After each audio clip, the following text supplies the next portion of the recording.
una via de finançament millor dels ajuntaments, que vostès no es veiessin empesos a haver d'estar renegociant a veure si allà em queden 100 hectàrees que les requalifico perquè pugui fer una àrea industrial o perquè pugui fer pisos de protecció, pel que sigui, no? Perquè jo estic sentint aquests dies propostes, ahir mateix el president del Parlament de Catalunya, revisió de la llei del síndic de la Sindicatura de Comptes, que la Sindicatura de Comptes o qui sigui també pugui estar controlant els ajuntaments, evidentment ha de tenir més possibilitats, revisió o una nova llei electoral. No sento a ningú dir més mitjans per als ajuntaments, quan resulta que el focus del conflicte està als ajuntaments.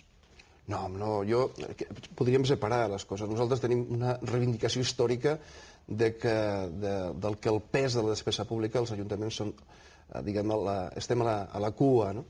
I som els que més estem fent al servei dels nostres conciutadans perquè convisquem amb ells i veiem els problemes i sabem què és el que necessiten els nostres veïns i veïnes, especialment en moments de crisi com aquesta, i evidentment reivindiquem el canvi de model.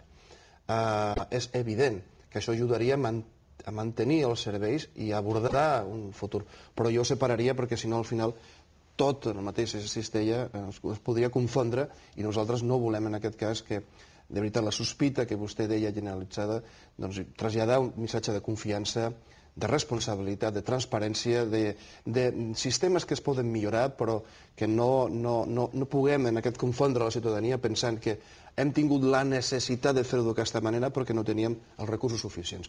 Són coses que poden tenir una imatge complementària però no són estrictament necessàries. Què s'hauria de fer, doncs, per intentar erradicar o lluitar per erradicar aquesta imatge extesa d'ombra de sospita a tot arreu? Insisteixo, una imatge que sobretot qui l'extén ara és l'interlocutòria del jutge Garzón, perquè com que tota la seva base documental per fer l'operació es basa en 2 anys de telèfons punxats, evidentment, amb 2 anys de converses de tots els implicats, presumptament implicats, poden sortir, com surten, molts noms, tant de persones com de municipis. No, és que actuï amb contundència i, si pot ser, el més ràpidament possible per deixar clar qui i què ha fet. I a partir d'aquí tots poder recuperar la normalitat. Una carta del primer secretari del seu partit, que suposo que vostè encara no deu haver rebut, però que la deurà rebre, a tots els afiliats del PSC. José Montilla s'adreça per mail i especialment a aquells que feu i sentiu la política des del territori, per tant, doni's vostè per al·ludit. He estat alcalde durant molts anys, escriu Montilla, i estic convençut que no seria president de la Generalitat sense aquesta trajectòria vital. Els ajuntaments i el territori marquen el caràcter i també una de les nostres característiques principals com a partit. Hem d'anar més enllà del marc legislatiu i desenvolupar la nostra acció des de l'exemplaritat al rigor ètic i moral. La política no és una professió, sinó un servei públic temporal que ens fa millors ciutadans i millors persones. Paraules que queden molt bé, que ningú dels que es dediquen a la política posa en dubte, però que la ciutadania en aquest moment segurament qüestionaria. Per què creu vostè que hem permès entre tots que s'erosioni tant aquesta credibilitat? Miri, no ho sé. Si tingués la resposta senzilla, segurament no estaríem en la situació complexa que tenim, però sí que li reconforta les paraules del president Montilla, perquè aquest és el sentiment que tenim tots els que representem el projecte socialista i sobretot les persones que estem al servei de les nostres veïnes i veïns. I dir-li que a vegades també som els mateixos polítics que a l'ares de desgastar l'adversari segurament també han contribuït a generar una imatge que no és la justa perquè no és certa.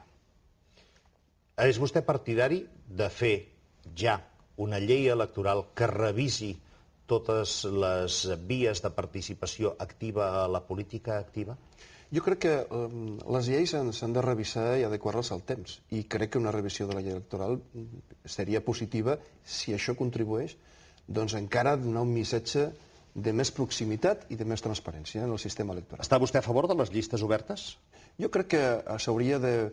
Jo vaig treballar amb el senyor Maragall, Ernest Maragall, fa molts anys, una proposta que després es va quedar pel camí de fer una combinació entre el projecte polític, que és democràticament un instrument que representa el sistema, i al mateix temps poder tenir l'oportunitat d'escollir aquella persona que, independentment del partit de què formi part, et pot representar a la teva ciutat, a la teva comarca o al teu país. Vostè és un destacat militant socialista. Vostè té càrrecs de responsabilitat dins del PSC i també de representació del PSOE. Subscriu vostè la frase acunyada recentment que les cúpules dels partits polítics han segrestat el sistema? No, no, ni molt menys. Això és no conèixer almenys el meu partit.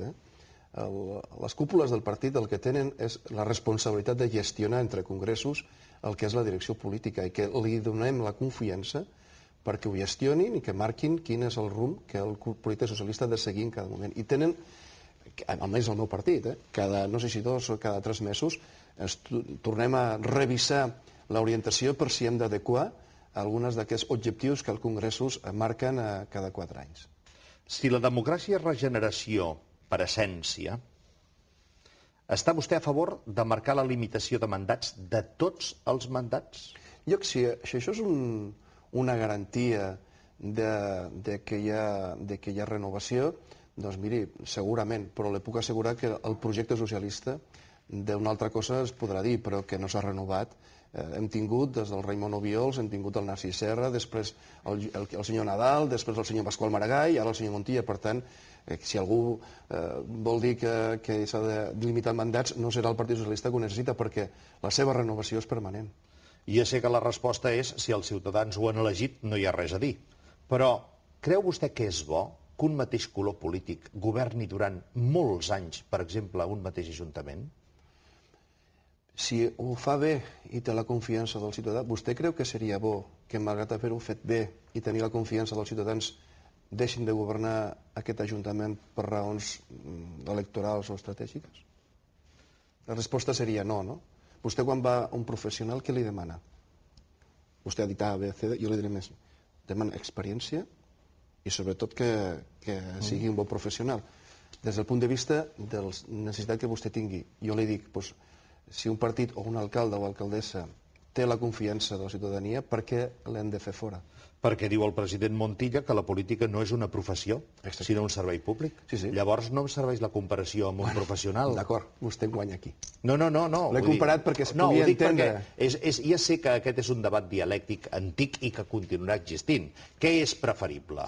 Limitar els mandats i, per tant, que no s'acumuli experiència, o permetre que l'experiència sigui un grau i, per tant, que aquesta experiència faciliti que les coses rutllin millor? També és cert que l'antiguitat ajuda de vegades a caure a més tentacions. No, en cap cas. Jo el que crec és que si la limitació de mandats dona garanties de que els projectes es poden desenvolupar, el projecte d'un projecte polític o d'un alcalde o d'un president de govern no és dolent. En altres països existeix aquesta limitació de mandats. Jo el que li dic que no necessàriament això és bo perquè sigui limitació de mandats, que també és bo que una persona pugui desenvolupar des de l'experiència totes les seves capacitats per poder tirar endavant si compta amb la confiança dels seus veïns.